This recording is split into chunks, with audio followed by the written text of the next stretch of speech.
Welcome to my channel. और बताइए कैसे हैं आप सब। तो चलिए आज एक और स्टोरी आप लोगों के साथ शेयर करते हैं। स्टोरी है एक्चुअली अभिमन्यु की।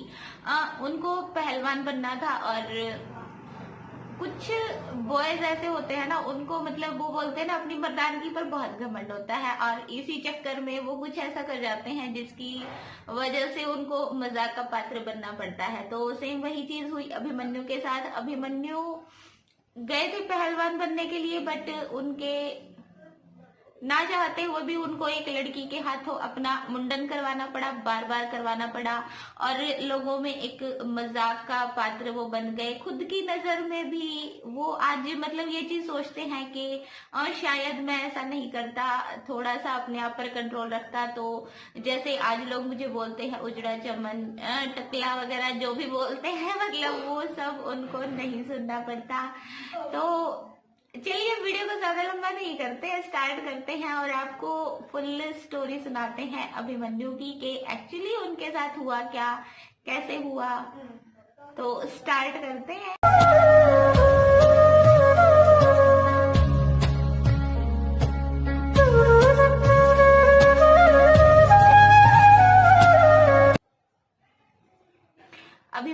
अभिमन्यु बिलोंग करते हैं हिसार से, हिसार जो कि हरियाणा में है।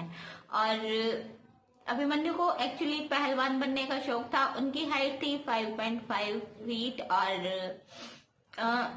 55 केजी वेट था उनका। और जितना उनकी हाइट और वेट थी ना, उससे ज्यादा उनको अपने आप पर गुरूर था कि वो पता नहीं पहलवान बनेंगे तो क्या कर जाएंगे। और इसी एटीट्यूड में, इसी घमंड में उनको लगातार बार बार गंजा होना पड़ा, टकला होना पड़ा, वो भी एक लड़की के हाथों से। एक्चुअली अभिमन्यु ने जो अखाड़ा ज्वाइन किया था पहलवानी के लिए, वहां पर उनको 3-4 दिन ही हुए थे। उस टाइम वहां पर एक प्रतियोगिता रख दी गई पहलवानी की, मतलब ये देखने के लिए कि कौन कैसा परफॉर्म करता है, कौन कितने पानी में है, कौन कितने पानी में है। उसमें 2 टीम्स बनाई गई। एक जो नए लोग आए थे, नए लड़के या लड़कियां जिन्होंने ज्वाइन किया था, और एक जो सीख चुके थे, मतलब प्रॉपरली पहलवान बन चुके थे। अभिमन्यु को स्टार्टिंग से ही ये लगता था कि उसके सामने जो भी आएगा वो उसको हरा देंगे और वो एक अच्छे पहलवान बनकर दिखाएंगे। और उसी में उनकी जिसके साथ फाइट होनी थी एक्चुअली वो थी एक लड़की। और ये बात जब अभिमन्यु ने सुनी तो उनका, बोलते हैं ना, जैसे उनका जो थॉट था वो और बाहर आ गया आया निकल के। तो उन्होंने सोचा कि अगर किसी लड़की से फाइट करनी है तो वो इजीली जीत जाएंगे और एक लड़की मुझे क्या हरा पाएगी। और यही थॉट उनको आगे परेशानियों की तरफ लेके गया। अभिमन्यु को अपने आप पर बहुत घमंड हो रहा था, बहुत गर्व फील हो रहा था कि वो ऐसा कर जाएंगे। जब वो अखाड़े के बाहर थे तो जिस लड़की से उनकी फाइट होनी थी उसका नाम था शमीना, वो बाहर बैठी हुई थी। अभिमन्यु उसके पास से निकलते हैं और जैसे होता है ना, अभी इंसान जब अपने आप पर ज्यादा गर्व करता है, अपने आप पर ज्यादा घमंड करता है, तो उसको समझ में नहीं आता है कि वो क्या कर रहा है। वो समीना के पास खड़े हो जाते हैं और उसको बोलते हैं कि अगर तुम चाहो तो तुम पीछे हट सकती हो, मुझे कोई शौक नहीं है किसी लड़की के साथ फाइट करने का, किसी लड़की को मारने का, पीटने का। देखिए पहलवानी में ऐसे दांव होते हैं कि एक दूसरे को उठा के पटका तक भी जाता है। तो अभिमन्यु ने समीना को सीधा यही बोल दिया था कि अगर तुम मेरे हाथों से मार नहीं खाना चाहती हो तो तुम अपना नाम वापस ले सकती हो। बट अभिमन्यु ने समीना को बैठे हुए देखा था, बट जैसे समीना खड़ी हुई, अभिमन्यु की बोलते हैं ना, उनका मुंह खुला का खुला रह गया। उनके चेहरे की जो हवाइयां थी वो उड़ गई थी। समीना की हाइट भी बहुत अच्छी थी, उनका वेट भी बहुत अच्छा था, 21 ईयर्स उनकी एज थी। और शमीना जैसे ही खड़ी हुई, अभिमन्यु एकदम से हैरान रह गए कि ये लड़की, मतलब इतना हाइट, इतना वेट, और अब मेरा क्या होगा।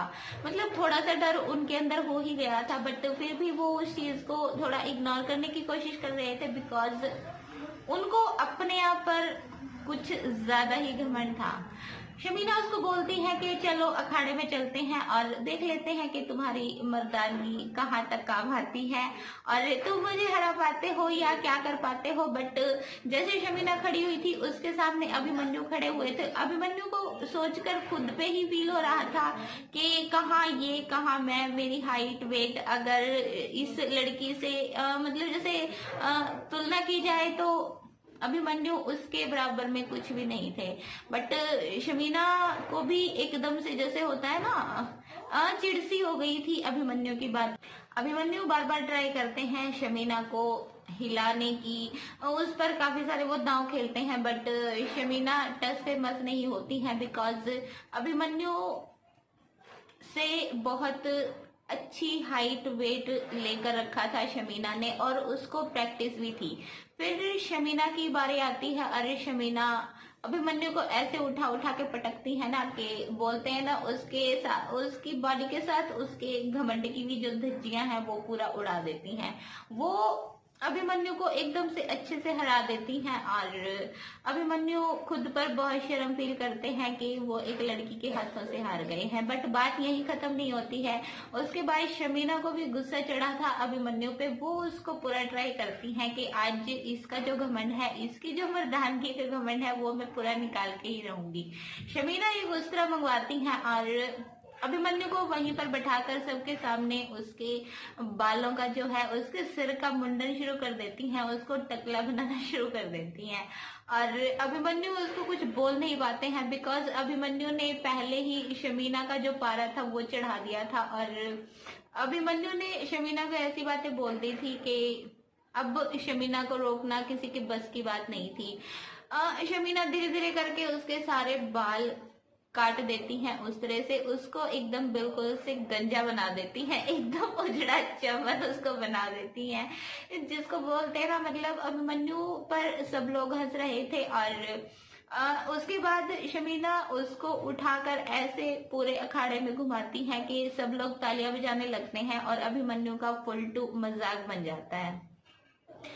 फिर वो अभिमन्यु को छोड़ देती है तो शमीना की जो बहन है वो अखाड़े के बीच में आ जाती है और वो अभिमन्यु के सिर पर हाथ फेर कर बोलती है कि नहीं दी अच्छे से, ये मतलब जैसे बोलते हैं ना एकदम से चिकना सर इसका नहीं हुआ है तो आप एक बार और इसके सिर पर उस तरह घुमाओ। शमीना अपनी बहन की बात सुनकर एक बार फिर से उसके सिर पर उस तरह घुमाती है और उसको एकदम से बिल्कुल चिकना हेड शेव अभिमन्यु का कर दिया जाता है। अभिमन्यु की आंखों में आंसू आ जाते हैं बट वो बोल नहीं पाते हैं। अभिमन्यु का सारा घमंड चकनाचूर हो जाता है बिकॉज शमीना ने उसको ऐसी सजा जो दी थी। उसके बाद भी अभिमन्यु मतलब शमीना को सॉरी नहीं बोलते हैं बिकॉज देखिए कुछ बॉयज को होता है कि मतलब उनको एक अजीब सा ही थॉट उनकी होती है कि वो कैसे किसी को सॉरी बोलेंगे। तो नेक्स्ट डे से जब भी अभिमन्यु अखाड़े में जाते हैं कुश्ती सीखने के लिए, पहलवानी सीखने के लिए, तो सबसे पहले शमीना उसको डेली उस तरह से उसको गंजा करती हैं, मतलब उसके बाल उगने ही नहीं देती हैं। और ऐसा वो कब तक करेंगी ये तो अभिमन्यु को भी समझ में नहीं आता है और अभिमन्यु उसको मना भी नहीं कर पाते हैं बिकॉज अभिमन्यु ने जो भी शमीना को बोला था उसका शमीना उससे बदला ले रही है। उसको ये चीज सिखाने की कोशिश करती हैं कि लड़कियों को कभी भी खुद से कम नहीं समझना चाहिए और अभिमन्यु भी अब इस चीज को समझ चुके हैं कि उन्होंने बहुत बड़ी गलती की थी। जो एक लड़की से पहलवानी को उन्होंने मतलब एक आसान ले लिया था, एक लड़की का मजाक उड़ाया था। आज अभिमन्यु वो चीज समझ चुके हैं बट उनके पास कोई रास्ता नहीं है। वो जब भी अखाड़े में जाते हैं शमीना सबसे पहले उनका हेड शेव करती हैं, उनका मुंडन करती हैं, उनको टकला करती हैं और ये काम जब भी अभिमन्यु अखाड़े में जाते हैं वो कर रहे हैं।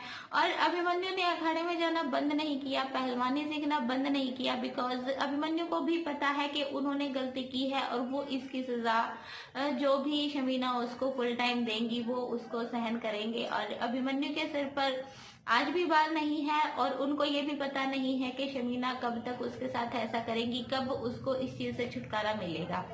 तो ये थी अभिमन्यु की स्टोरी। आपको कैसी लगी ये कमेंट बॉक्स में बताइएगा। मोरल ऑफ द स्टोरी यही होता है कि देखिए, बॉयज हैं, हम भी मानते हैं, ताकतवर होते हैं, सब कुछ होते हैं, बट पहलवानी जैसे चीजों में या स्टडी में या किसी भी चीज में लड़कियों को खुद से कम आकर ज्यादा हवा में नहीं उड़ना चाहिए, वरना सजा कुछ भी मिल सकती है, जैसे अभिमन्यु को मिली। और अभिमन्यु को कोई मतलब इस चीज को बताने में उनको मतलब जैसे मुझे उनकी स्टोरी सुनकर हंसी आ गई थी, तो मैंने जस्ट उनको सॉरी बोला था, तो बोल रहे थे कि नहीं, मैंने खुद ही ऐसा काम किया है कि मैं सबके बीच में मजाक का पात्र बन गया हूँ। बट ठीक है, मैंने जो किया उसकी सजा मुझे मिल रही है और जब तक मिलेगी मुझे मंजूर है। मतलब अभिमन्यु बहुत सुधर चुके हैं, वो आज लड़कियों को फुल रिस्पेक्ट देते हैं, उनको अपने से कम, किसी भी लड़के से कम नहीं समझते हैं। और खासकर शमीना जैसी लड़कियां तो लड़कियों का नाम आगे बढ़ाने के लिए है भाई। ऐसे कोई लड़का कुछ बोलेगा तो कोई लड़की कैसे सहन करेगी। तो स्टोरी आपको कैसी लगी कमेंट बॉक्स में बताइएगा। और मुझे तो बहुत अच्छी लगी, मतलब मजा आया सुनाने में भी और रीड करने में भी। तो मैं तो अभी शमीना को यही बोलना चाहूंगी कि चलो जितना भी हुआ ठीक है, हो गया, अब प्लीज छोड़ो, बेचारे को माफ करो यार, बहुत हो गया है, इतने दिन तक किसी लड़के का मुंडन ना करो।